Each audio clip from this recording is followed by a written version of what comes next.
The Rockets playing in their second straight overtime. Unfortunately, they're going to drop their second straight overtime, an overtime loss. They're at Smoothie King Arena in New Orleans. It was 133-128. Two completely different halves, as good as the Rockets were in that first half. The Pelicans put on a show in the second half, specifically the fourth quarter. This is one of those times where you wonder, did the Rockets lose or did the Pelicans win? All things we're going to break down coming up here on the postgame show. But we look at the fourth quarter statistics for now. Calvin Murphy with me as we break this down. I know the free throws missed were a problem for the Rockets. There were some turnovers, but the Pelicans couldn't miss late in this game. Well, the Rockets self-destructed. That's what happened. The Pelicans, yes, they got hot. There's no question about that, and they played well the second half. But the Rockets did not match up with them in intensity. We talk so much about mental readiness. Mm-hmm. That's the first key I gave today. Because what happens when you play a team that only has 5 victories and 16 or 18 losses, whatever, you have a mental letdown. Then you go into the game, you go up 25, you think the team is going to quit. This is the NBA. Teams have a lot of pride. Nobody wants to lose. They're going to play hard. They hit a couple of shots. They got their momentum going in their directions. They took the tempo away from the Rockets. The Rockets were stagnant. They stopped moving the ball. They lost the ball. They couldn't get a good shot. Consequently, they go into overtime and they lose. When they get a chance to watch this film, they're going to be upset with themselves. Mm-hmm.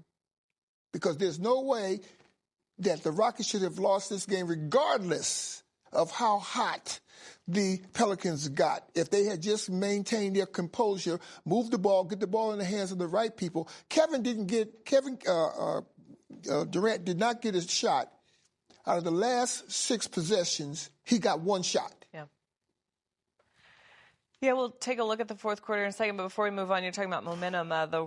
The Pelicans coming in had won back-to-back games, and you talked about having 5 wins on the season, so now they're up to 6, but the 2 of their wins coming in as recent as their last 2 games. So they did have a feel-good vibes coming into this game, got off to a good start. Rockets quickly put it away, and you're thinking, as good as the Rockets are, with a 25-point lead at one point in this game, they should be able to finish it off. Good teams, Julia, have the killer instinct. You cannot take your foot off the neck of your opponents regardless of what the score is. It doesn't take but a couple of seconds to get the momentum out of your favor, and this is what happened to the Rockets tonight. If I sound frustrated, it's because I am. As good as the Rockets are, they're going to look back on this game tonight and kick themselves. Yeah. There's no way they're supposed to lose this game. No way. I think your frustration is exactly what we're going to hear from the locker room coming up in just a few. Let's go back to that fourth quarter. We showed you the stats so far and what those look like, but we'll watch it again to see how it all played out. We're going to start at the very end of the fourth, though, less than a minute to go, and this is where they tie it up. And I mean, well, a lot had happened before that, the missed free throws, but here the Pelicans are with a chance. Well, let's give the Pelicans a lot of credit. Offensively, what they did, they spread the floor and attacked the basket. They spread the floor and attacked the basket, and I think they shot like 60% in the second half or something that's ridiculous. Yeah. Now. And on top of that, they get to the free throw line and didn't miss any of them. Yep. Their best free throw shooters end up with the ball in his hands with the clock going down. That's smart basketball. Yep. Now, got to remember now, the coach that has him right now is the interim coach. That's right. That's true too. Now, that's the last shot in regulation, and it was not a good shot whatsoever. You know, I'm not second-guess anybody, but if I had my druthers, I'd rather have the ball in KD's hand where you can attack the basket facing, where you can put the ball on the floor and face the defense. Unfortunately, they didn't get a good look at the basket. They go into overtime with the momentum against the Rockets. Yeah, this isn't just another Rockets player talking about Kevin Durant, who's proven, and he's... Tonight we're talking about it, how many points he got and where he lands on leaderboards. This guy can shoot in high-pressure situations. But in situations like where the Rockets found themselves, where they weren't shooting the ball well, You've got to get one more pass. You got to move the ball around. You can't back your way to the basket with the defense set.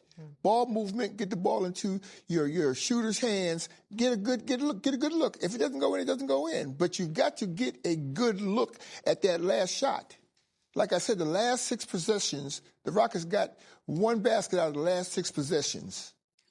Tough to watch the end of tonight's game out in New Orleans. And Ime Udoka speaking with media now, so we'll send you back out there. Coach, what led to that second half collapse after having a 25-point lead? What about it? What do you think led to? All of the above on both ends. After holding the 45 in the first half, to give up 74 in the second half, 38-point and a 36-point quarter. Obviously, that's embarrassing defensive effort there. And then offensively, not only the turnovers, we had 11 at the half and didn't get much better, had 9 in the second half, but guys looked intimidated, scared, whatever, out of double teams to make plays, and the team's going to do that with Kevin and Alperen and make others beat us, and couldn't execute tonight.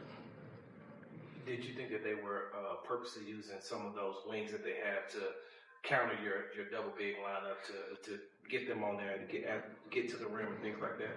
I mean, they were playing Queen a lot with the wings, and we started Alperen Jones, so that wasn't anything new.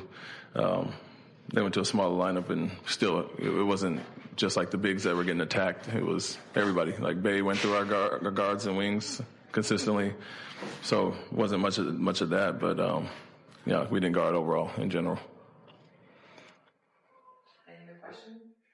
Do you think about the way that you all shot missed those free throws down the stretch? Do you think that that's just a mental lapse, or how could they move on that? Yeah, I mean, they're free. You got to get up there confident, knock them down, and we missed ours. They made theirs. When Reed hit the three-pointer at the end of the third quarter, it seemed like you guys kind of gained the momentum back after they cut into the lead.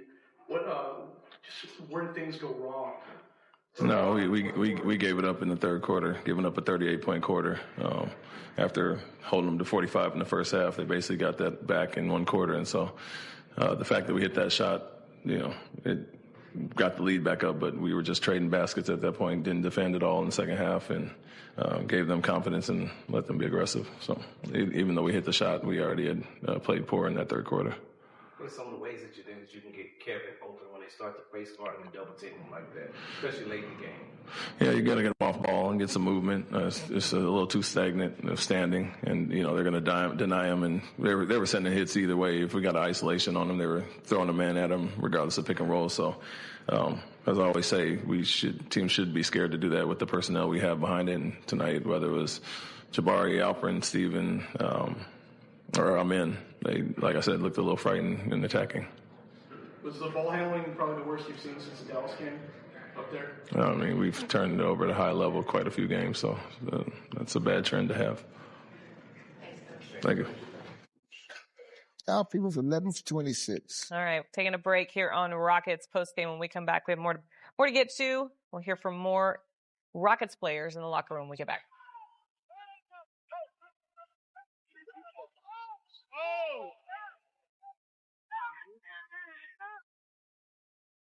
We're back here on Rockets postgame presented by Academy Sports and Outdoors, talking about what happened out in New Orleans tonight for the Rockets, who've been on the road for a while, and they're going to drop another road game. 133-128 was the final out there. The Pelicans shooting just 34% in that first half, but they would finish with 51% for the game, having a good second half, good fourth quarter. But let's talk about the overtime. What happened after regulation? This game was tied up at 119 apiece. We head there now for our Calvin's Court presented by Memorial Hermann Rockets Orthopedics. Wow. Well, the first thing that really hurt the Rockets was the fact that Pelicans is a good free throw shooting team. Obviously, they shot 24 for 28 tonight for 85%, opposed to the Rockets were 18 for 27 for 66%. And then one of our best three-point shooters, being Reed Shepherd, had two real good looks at the three to take the game back into double overtime, but it was not to be. And there was some words here with the rookie queen and Ime Udoka. Yeah, well, I'll tell you what, he's feeling his oats right now, but he don't know he'll be unemployed keeping that kind of mess up. There was a lot of, the frustrating game, but some really frustrating sequences and just, looking at Reed Shepherd having a couple of good looks there. There was another time in the fourth quarter, I believe, when Steven Adams made several attempts. It was just so frustrating down the stretch. Well, in defense of Reed, he came off the bench cold. He hadn't been playing. He came off the bench cold. He's in the middle of a tough situation where he had to basically rush his shot to get it up, and he had no rhythm. So, but that without saying, shouldn't even got to that stage. Long before then, the game was lost. The third quarter, where they were able to get 38 points and 36 in the fourth quarter, that's the defensive end of the game. Yeah. The Rockets play much better defense than that. So when you start to look at what happened, it isn't the one shot Reed missed or the one bad shot that Alfie had in the first overtime. It's when you look at it, it's defensive intensity in the second half and losing the momentum, losing the tempo of the game. Anytime you play in a team that's desperate and has nothing to lose, they're dangerous. That's why my first key was mental readiness. You got to stay focused on teams that come at you that have nothing to lose. And they got rolling. They got the crowd into the game. The rest is history. Yeah. And you were talking about the third quarter, and when Ime said it too, we only allowed 45 points that first half. The whole first half. And they got them all back. So it was then that he felt that game was lost. Let's get to our In the Driver's Seat, presented by Allen and Blake Healthman's Chrysler, Jeep, Dodge, and Ram. And we'll talk about Kevin Durant, who ended up with 32 points. He was having a great first half, too. But Julia, that's another situation. You got to look at the situation of how the game's going. Kevin had 32 points, but that's not the issue. He was 12 for 15. He got 15 shots and made 12 of them. You got to keep the ball in his hands in a situation like that. Yeah, now, the difference between Kevin Durant and a Calvin Murphy, give me the ball. No, seriously, I want the ball.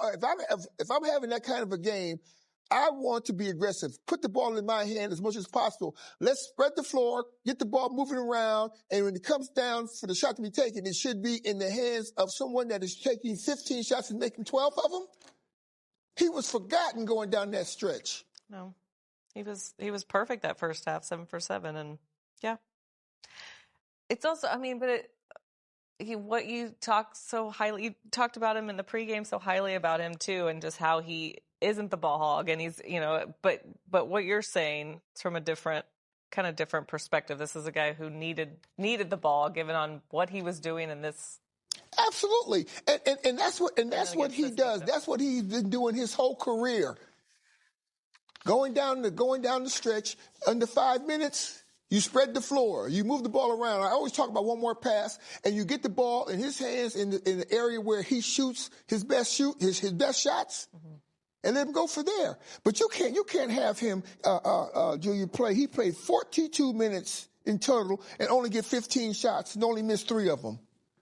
That's offensively. Now, defensively, that's a team situation. In the pros, you don't stop anybody one-on-one. It's a team game, and this is what the Rockets have done this season. They've played good team basketball, the reason why they have the record they're having. But tonight, they got broken down one-on-one. There was no weak side help whatsoever. The Pelicans spread the floor and allowed them to penetrate in the paint to the basket and get, easy layups and possible 3-point plays. Yeah.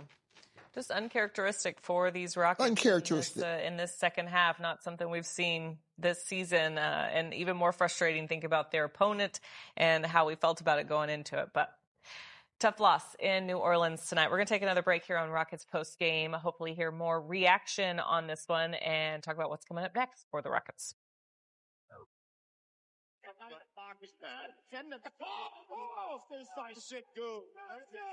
Thompson at 18. Oh, into the rim.